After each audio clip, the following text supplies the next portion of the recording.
Messi, Ronaldo, নেইমারদের কি এটাই শেষবার? একটা প্রশ্ন। যদি বলি 2026 বিশ্বকাপের পর আর কখনো একই মাঠে মেসি, রোনালদো আর নেইমারকে দেখতে পাবে না, তখন কেমন লাগবে তোমার? আজকের ভিডিওতে সেই সত্যিটাই বলবো।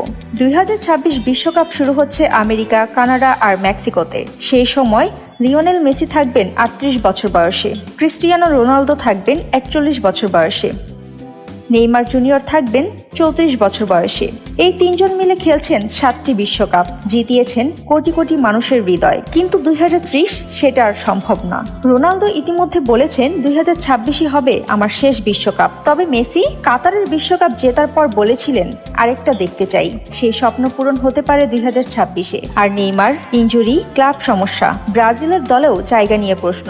তবুও ব্রাজিলিয়ান ভক্তরা এখনো বিশ্বাস রাখছেন তার ওপর। ভাবো একবার, এই তিনটা নাম একই টুর্নামেন্টে শেষবারের মতো। এটা শুধু ফুটবল না, এটা একটা যুগের সমাপ্তি।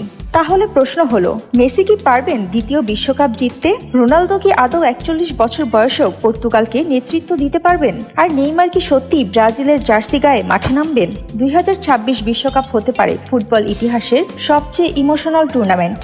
কারণ এটা শুধু শিরোপা লড়াই না, এটা 3 কিংবদন্তির শেষ অধ্যায়। তোমাদের একটাই প্রশ্ন করি, কমেন্টে লেখো। মেসি, যদি মনে করো সে আরেকটা বিশ্বকাপ জিতবে।